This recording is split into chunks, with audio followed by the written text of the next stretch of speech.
পাকিস্তান ও আফগানিস্তানের মধ্যে সংঘর্ষের মাত্রা বাড়ছে। চলছে হামলা পাল্টা হামলা। পাকিস্তানকে রীতিমতো নাস্তানাবুদ করছে আফগানিস্তানের তালিবান বাহিনী। একের পর এক আপডেট উঠে আসছে। তবে এই প্রতিবেদনে আপনাদের একটা বিরাট খবর আমরা দেব। আফগানিস্তানের তরফে দাবি করা হচ্ছে ইসলামাবাদে পাকিস্তানের প্রধানমন্ত্রীর কার্যালয় থেকে 5 কিলোমিটার দূরে হামলা চালিয়েছে আফগান তালিবান বাহিনী। আজ তাক বাংলার সঙ্গে একান্ত সাক্ষাৎকারে আফগান স্বরাষ্ট্র মন্ত্রকের সীমান্ত পুলিশের মুখপাত্র আবদুল্লাহ ফারুকি একটি বড় দাবি করেছেন। তার দাবি, আমরা ইসলামাবাদে একটি হামলা চালিয়েছি। ইসলামাবাদ, নওশেরা, অ্যাবোটাবাদ এবং পাকিস্তানের প্রধানমন্ত্রীর কার্যালয় থেকে প্রায় 5 কিলোমিটার দূরে অবস্থিত একটি সেনা ক্যাম্পকে টার্গেট করা হয়েছে। চলুন প্রথমে তার বক্তব্যটা শুনে নেওয়া যাক।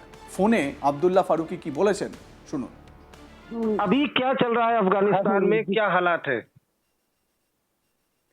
ड्यू रमजान पर हमारे फोर्सेस ने इंतकामी हमला पाकिस्तान मलेशिया पर किया है कि अल्हम्दुलिल्लाह हमारे फोर्सेस बड़े मोराल में है और अब तक 53 पाकिस्तानी फोर्सेस हलाक हुई है कुनड़ और नंगरहार में।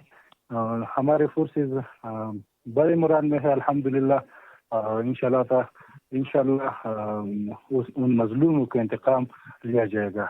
अच्छा, कितने पाकिस्तानी जो सैनिक हैं उनको आपने कैद किया है इसमें, और कहां कहां किस किस बॉर्डर पे भी?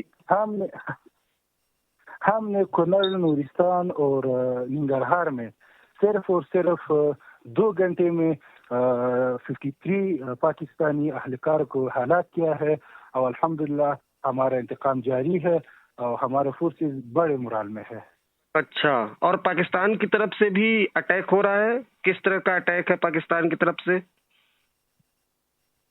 पाकिस्तान हर बार दहशतगर्द के नाम पे छोटो और मजलूम अफगानों के पर हमला हर वक्त دوی ته دا کوشش کړی ده چې په مظلوم افغانانو باندې په ماشومانو باندې دوی حملې وکړي، خو الحمدلله د اسلامي امارت ځواکونو له لورې د دوی هغه نظامي تجهیزات هم د لیزري ځواکونو له طرف نه له حملو لاندې رانیول شوي دي او هم دفاعي ځواکونو په حملې کړي دي. انشاءالله تعالی دوی موږ نصر अभी कहाँ पर है? अभी इस वक्त आप कहाँ पर है? हम ड्यू रमजान के इम्तिदाद पर है और इंशाल्लाह हमला इंतकाम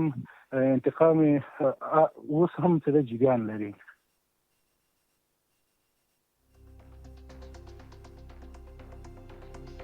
আপনারা শুনলেন এবিপি ফোর্সের মুখপাত্র মানে আফগান বর্ডার পুলিশ ফোর্সের মুখপাত্রর বক্তব্য।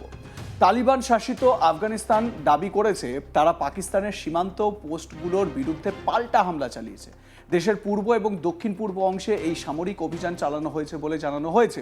তালিবান সরকারের মুখপাত্র জবিউল্লাহ মুজাহিদ এক সাক্ষাৎকারে জানিয়েছেন আফগান বাহিনী পাকিস্তানের 19টি সীমান্ত পোস্ট ধ্বংস করেছে। শুধু তাই নয়, একাধিক পাকিস্তানি সেনাকেও আটক করা হয়েছে বলে দাবি করেছেন তিনি। এই ঘটনায় দুই দেশের মধ্যে উত্তেজনা আরও তীব্র হয়েছে। শুক্রবার সকাল থেকেই সীমান্ত এলাকায় গোলাগুলি এবং ভারী শেলিংয়ের খবর পাওয়া যায়। বিশেষ করে টোরখাম সীমান্ত চেকপোস্ট এলাকায় পরিস্থিতি ছিল অত্যন্ত উত্তপ্ত। আন্তর্জাতিক একটি সংবাদ সংস্থা জানাচ্ছে সেখানে দুপক্ষের মধ্যে তীব্র গুলির লড়াই হয়েছে। টোরখাম সীমান্ত অত্যন্ত গুরুত্বপূর্ণ একটি ট্রানজিট পয়েন্ট। এই পথেই পাকিস্তানের টোরখাম শহরের সঙ্গে আফগানিস্তানের নানগারহার প্রভিন্সের সংযোগ রয়েছে। প্রতিদিন হাজার হাজার মানুষ পণ্যবাহী ট্রাক এবং ত্রাণ সামগ্রী এই পথ দিয়ে যাতায়াত করে। ফলে এই সীমান্ত বন্ধ বা সংঘর্ষের কারণে দুই দেশেই বড় প্রভাব পড়তে পারে। স্থানীয় সূত্রে খবর, সকাল থেকেই সীমান্ত এলাকায় আতঙ্কের পরিবেশ তৈরি হয়। বিস্ফোরণের শব্দে কেঁপে ওঠে আশপাশের এলাকা। বাসিন্দারা নিরাপদ আশ্রয়ের খোঁজে ছুটতে শুরু করেন। অনেক পরিবার সীমান্ত এলাকা ছেড়ে অন্যত্র সরে যাওয়ার চেষ্টা করছেন। তালিবান সরকারের দাবি এই হামলা ছিল সম্পূর্ণ প্রতিরক্ষামূলক এবং পাকিস্তানের আগের পদক্ষেপের জবাব। যদিও পাকিস্তানের পক্ষ থেকে এখনো বিস্তারিত প্রতিক্রিয়া জানানো হয়নি, তবে সীমান্তে সেনা মোতায়েন বাড়ানো হয়েছে বলে জানা গেছে। বিশেষজ্ঞদের মতে টোরখাম সীমান্ত কেবল সামরিক দিক থেকেই নয়, অর্থনৈতিক দিক থেকে অত্যন্ত গুরুত্বপূর্ণ। এই পথ দিয়ে দুই দেশের মধ্যে বাণিজ্যের বড় অংশ সম্পন্ন হয়। ফল, সবজি, নির্মাণ সামগ্রী, ওষুধ এবং অন্যান্য নিত্য প্রয়োজনীয় পণ্য এই পথেই যাতায়াত করে। এছাড়া আন্তর্জাতিক ত্রাণ সংস্থাগুলিও আফগানিস্তানে মানবিক সহায়তা পাঠাতে এই রুট ব্যবহার করে। সীমান্তে সংঘর্ষের ফলে পণ্য পরিবহন বন্ধ হয়ে গেলে বাজারে দ্রব্যমূল্য বাড়তে পারে। ব্যবসায়ীরা ইতিমধ্যেই উদ্বেগ প্রকাশ করেছেন। বহু ট্রাক সীমান্তে আটকে পড়েছে বলে খবর। এতে আমদানি রপ্তানি কার্যত স্থবির হয়ে পড়ার আশঙ্কা তৈরি হয়েছে। নানগারহার প্রদেশের বাসিন্দারা জানিয়েছেন তারা সারাদিন ধরে গুলির শব্দ শুনেছেন। কিছু এলাকায় ধোঁয়া উঠতে দেখা গিয়েছে। যদিও ক্ষয়ক্ষতির প্রকৃত পরিমাণ এখনো স্পষ্ট নয়। স্বাধীনভাবে এই তথ্য যাচাই করা কঠিন, কারণ সীমান্ত এলাকা অত্যন্ত স্পর্শকাতর। দুই দেশের মধ্যে সীমান্ত নিয়ে দীর্ঘদিনের বিরোধ রয়েছে। এই সীমান্তকে অনেকেই ডুরান্ড লাইন নামে চেনে, যা বহু বছর ধরে বিতর্কের কেন্দ্রবিন্দু। প্রায়ই এখানে ছোটখাটো সংঘর্ষের ঘটনা ঘটে, তবে এবারের পরিস্থিতি তুলনামূলকভাবে বেশি উত্তপ্ত বলে মনে করা হচ্ছে। আন্তর্জাতিক মহল পরিস্থিতির দিকে নজর রাখছে, কারণ আফগানিস্তান ও পাকিস্তান দুই দেশই কৌশলগতভাবে গুরুত্বপূর্ণ। সীমান্তে বড় সংঘর্ষ হলে তা পুরো অঞ্চলের স্থিতিশীলতার ওপর প্রভাব ফেলে।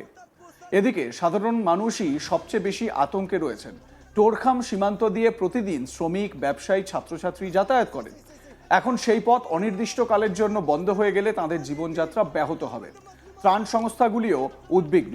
আফগানিস্তানে ইতিমধ্যেই খাদ্য ও ওষুধের সংকট রয়েছে।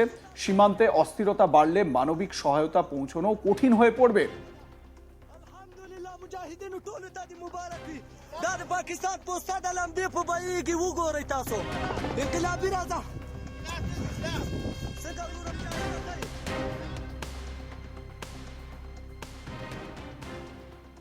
এদিকে সোশ্যাল মিডিয়ায় একাধিক ভিডিও সামনে এসেছে।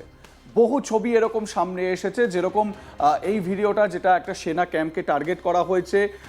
পাকিস্তানের প্রধানমন্ত্রী শাহবাজ শরীফের কার্যালয় থেকে 5 কিলোমিটার দূরে একটি সেনা ক্যাম্পকে টার্গেট করা হয়েছে বলে আফগান ফোর্সের তরফ থেকে জানানো হয়েছে। এবং সোশ্যাল মিডিয়ায় এই খবরও দেখা যাচ্ছে আফগানিস্তান ডিফেন্স মিনিস্ট্রির তরফ থেকে ভিডিও শেয়ার করা হয়েছে, যেখানে দেখা যাচ্ছে যে পাকিস্তানের F-16 ফাইটার জেট, সেই F-16 ফাইটার জেটটি ধ্বংস হয়ে পড়ে রয়েছে, আগুন জ্বলছে দাউ দাউ করে। সেই ভিডিও এই আফগানিস্তান ডিফেন্স ফোর্সের তরফ থেকে শেয়ার করা হয়েছে সোশ্যাল মিডিয়া জুড়ে। খালি আফগানিস্তান পাকিস্তান যুদ্ধের এই সমস্ত ভিডিও সামনে আসছে। তালিবান সেনা তারা কতটা উদ্ধত হয়ে উঠেছে, তারা কতটা সক্রিয় হয়ে উঠেছে, সেই ছবিও লক্ষ্য করা যাচ্ছে।